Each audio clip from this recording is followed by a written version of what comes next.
தந்தி தொலைக்காட்சி நேயர்களுக்கு வணக்கம். நல்லதை சொல்வோம், நல்லதை செய்வோம், நல்லதே நடக்கும். ஒரு வாழ்க்கையில் நல்லது நடக்க வேண்டும் என்று சொன்னால் நல்லதை சொல்ல வேண்டும், நல்லதை செய்ய வேண்டும். அந்த அடிப்படையில் இன்றைக்கு 12/1/2017 வியாழக்கிழமை புனர்பூசம் நட்சத்திரம் இரவு 2:19 வரை, பிறகு பூசம் நட்சத்திரம். இன்றைக்கும் பௌர்ணமி தொடருகிறது. மாலை 5:34 வரை பௌர்ணமி இருக்கிறது. எனவே இன்றைக்கும் பௌர்ணமி விரதம் பூஜைகளை எல்லாம் நீங்கள் மேற்கொள்ளலாம். இன்றைக்கு சுவாமி விவேகானந்தர் அவர்கள் பிறந்த நாள். அவரையும் நாம் நினைவு கொள்ள வேண்டும். இன்றைக்கு நான் உங்களுக்கு சொல்ல இருக்கிற நல்ல கருத்து, சனி நீராடி என்று அவை சொல்லி வைத்தாள். சனிக்கிழமை இன்றைக்கு எண்ணெய் தேய்த்து குளித்தால் உடல் நலத்திற்கு நல்லது என்று சொல்லி வைத்திருக்கிறார்கள். ஆனால் இப்பொழுதெல்லாம் யாருமே எண்ணெய் தேய்த்து குளிப்பது இல்லை. தீபாவளி அன்றைக்கு மட்டுமே எண்ணெய் தேய்த்து குளிக்கின்றோம். சிலர் மட்டும் பழைய வழக்கத்திலேயே கிராமப்புறங்களிலே சனிக்கிழமை தோறும் எண்ணெய் தேய்த்து குளிப்பார்கள். பொதுவாக ஆண்கள் சனிக்கிழமை எண்ணெய் தேய்த்து குளிக்க வேண்டும், பெண்கள் வெள்ளிக்கிழமை எண்ணெய் தேய்த்து குளிக்க வேண்டும். அப்படி எண்ணெய் தேய்த்து குளித்தால் உடல் ஆரோக்கியம் சீராகும், உஷ்ணங்கள் குறையும் என்று சொல்லி அதற்கென்று ஒரு பாடல் எழுதி வைத்திருக்கிறார்கள். கண்ட நாட்களிலெல்லாம் எண்ணெய் தேய்த்து குளிக்கக்கூடாது. எண்ணெய் என்பது சனியினுடைய ஆதிக்கம் உள்ள ஒரு பொருள். எனவே தான் நல்லெண்ணெய் என்பது எள்ளிலிருந்து வருகிற எண்ணெய், எண்ணெய் என்று வந்துவிட்டது. எந்த கிழமையில் குளித்தால் என்ன நடக்கும் என்பதை பற்றி முன்னோர்கள் அழகாக ஒரு பாடல் சொல்லியிருக்கிறார்கள். அருக்கன் எண்ணெய் அலக்களிக்கும், அநீதிகள் திங்கள் தனமுண்டு, பெருகும் செவ்வாய் துன்பம் வரும், பேசும் புதனால் புத்தி கூர்மை, உரிய வியாழன் உடல் சோறும், உன்னத வெள்ளி பொருள் விரயம், அரிய சனியால் ஆயுள் கூடும், அனைத்து செல்வமும் நமக்கு வரும் என்று ஒரு பாடல் உண்டு. திங்கட்கிழமையிலே நீங்கள் எண்ணெய் தேய்த்து குளித்தால் என்ன நடக்கும்? செல்வம் வரும்.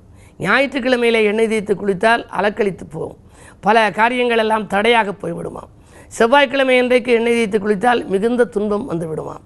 புதன்கிழமை ஓரளவு எண்ணெய் தேய்த்து குளிக்கலாம். அப்படி குளித்தால் புத்தி கூர்மை ஏற்படும்.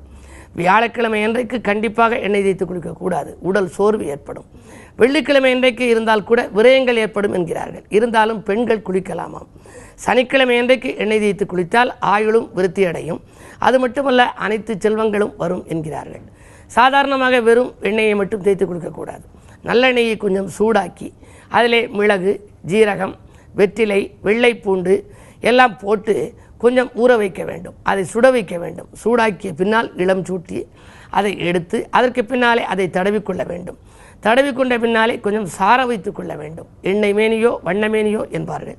அப்படி எண்ணெய் தேய்த்து குளிப்பதில் கூட முன்னோர்கள் எல்லாம் ஒரு நல்ல வழியை கடைப்பிடித்தார்கள் என்பதனாலே தான் இந்த எண்ணெய் தேய்த்து குளிக்கும் முறைக்கு ஒரு பாடல் கூட எழுதி வைத்திருக்கின்றார்கள். எனவே உங்கள் வாழ்க்கையிலும் உடல் ஆரோக்கியமாக இருக்க, உடல் நலம் சீராக, உற்சாகத்தோடு பணிபுரிய, புத்தி கூர்மையோடு நீங்கள் இருக்க புதன்கிழமை அன்றைக்கு எண்ணெய் தேய்த்து குளிக்கலாம். செல்வ விருத்தியோடு இருக்க சனிக்கிழமை அன்றைக்கு எண்ணெய் தேய்த்து குளிக்கலாம். சனி நீராடி என்ற அவ்வையின் வாக்கை கடைப்பிடியுங்கள் என்று கூறி இன்றைய ராசி பலன்களை இப்பொழுது உங்களுக்கு வழங்கப் போகின்றேன். மேசராசி நேயர்களே, எதிரிகள் உதிரியாகும் நாள். இன்றைக்கு எளிதிலே உங்கள் பிரச்சனைகளுக்கெல்லாம் தீர்வு கிடைக்கப் போகின்றது.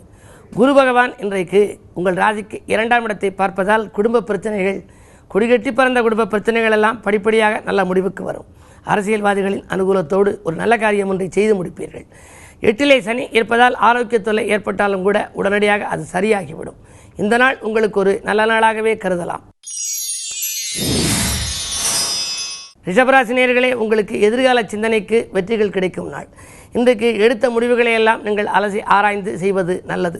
நாளிலே ராகு இருப்பதால் இடமாற்றம், வீடு மாற்றங்கள் உருவாகலாம். 10லே செவ்வாய் இருப்பதால் புதிய தொழில் தொடங்க முயற்சிகள் ஏற்படும். அதே நேரத்திலே உத்தியோகத்தில் இருப்பவர்கள் VRS பெற்றுக்கொண்டு வெளியில் வந்து புதிதாக ஏதேனும் ஆரம்பிக்கலாமா என்று கூட சிந்திப்பார். மிதுனராசி நேயர்களே, சந்திரபலம் நன்றாக இருப்பதால் தனவரவு தாராளமாக இருக்கிறது.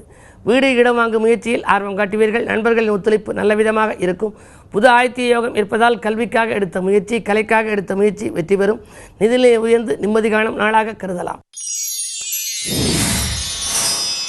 கடகராசி நேயர்களே, உங்களுக்கு கசந்த காலங்கள் வசந்த காலங்களாக மாறுகிற நாள். இன்றைக்கு கட்டிடப்பணி பாதையில் இருக்கிறது என்ற கவலை அகலும். கடல் தாண்டி வரும் செய்தி காது நிற்க செய்யும். இடமாற்றங்கள் இனிய மாற்றங்களாக இருக்கும். உத்தியோகத்தில் மேலதிகாரிகளின் ஆதரவோடு ஒப்பற்ற நல்ல காரியங்களை செய்து முடிப்பீர்கள். சிம்மராசி நேயர்களே, உங்களுக்கெல்லாம் செல்வாக்கு அதிகரிக்கும் நாள். செயல்பாடுகளிலே உங்களுக்கு வெற்றி கிடைக்கும். செவ்வாயின் பார்வை இருப்பதால் அதிகார வர்க்கத்தினரால் உங்களுக்கு அனுகூலங்கள் அதிகமாகவே கிடைக்கப் போகின்றது. ஜென்மத்திலே ராகு இருந்தாலும் கூட 2ஆம் இடத்திலே குரு பகவான் இருப்பதால் பணப்புழக்கம் அதிகமாக இருக்கும்.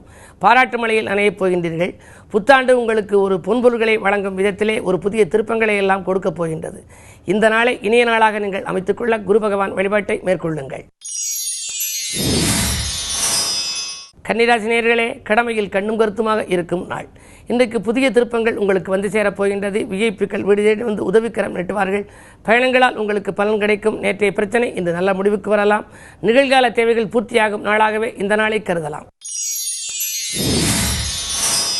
துலாம் ராசி நேயர்களே, உங்களுக்கெல்லாம் அக்கறை காட்டாத செயலில் கூட ஆதாயம் கிடைக்கும் நாள். இன்றைக்கு சிக்கனத்தை கடைபிடித்த நீங்கள் செலவுக்கு அஞ்ச மாட்டீர்கள். ஆற்றல் மிக்கவர்கள் உங்களுக்கு பின்னணியாக இருந்து போற்றும் காரியங்களை முடித்துக் கொடுப்பார்கள்.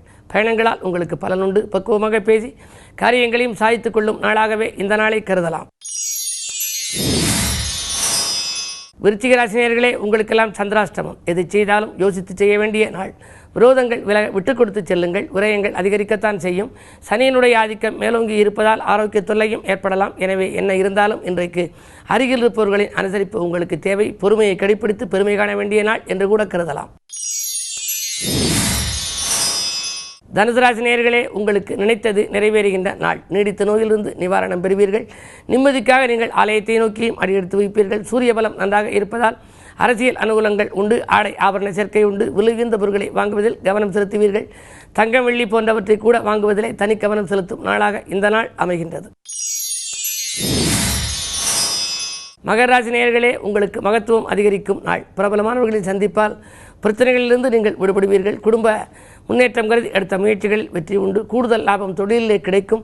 குரு பகவான் பார்வை இருப்பதால் கல்யாண கனவுகள் நனவாகும் நாள் இந்த நாள். கும்பராசி நேயர்களே, செவ்வாய் பலம் மேலோங்கி இருக்கும் என்று குலைந்து பேசுபவர்களால் ஏற்பட்ட குழப்பங்கள் அகலும். கோபத்தை குறித்துக் கொண்டு செயல்படுவது நல்லது. பெண்வெளி பிரச்சனைகள் நல்ல முடிவுக்கு வரலாம். பூர்வீக சொத்து தகராறுகள் அகலும். தாய்வழி ஆதரவோடு தன வரவும் உங்களுக்கு ஏற்பட போகின்றது. பயணங்களால் பலன் கிடைக்கும் நாள் இந்த நாள். மீனராசி நேயர்களே, உங்களுக்கெல்லாம் தள்ளிச் சென்ற வாய்ப்புகள் தானாக வந்து சேரும் நாள். துயரங்கள் துள்ளி ஓடப் போகின்றது. தொட்ட காரியங்கள் வெற்றி கிடைக்கும். கல்யாண வாய்ப்புகள் கைகூடும்.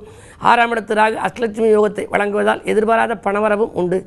அரசியல் ஈடுபாடு கொண்டவர்களால் அனுகூலம் அதிகரிக்கும் நாள் இந்த நாள். மேலும் விவரங்கள் அறிய தினத்தந்தி படியுங்கள்.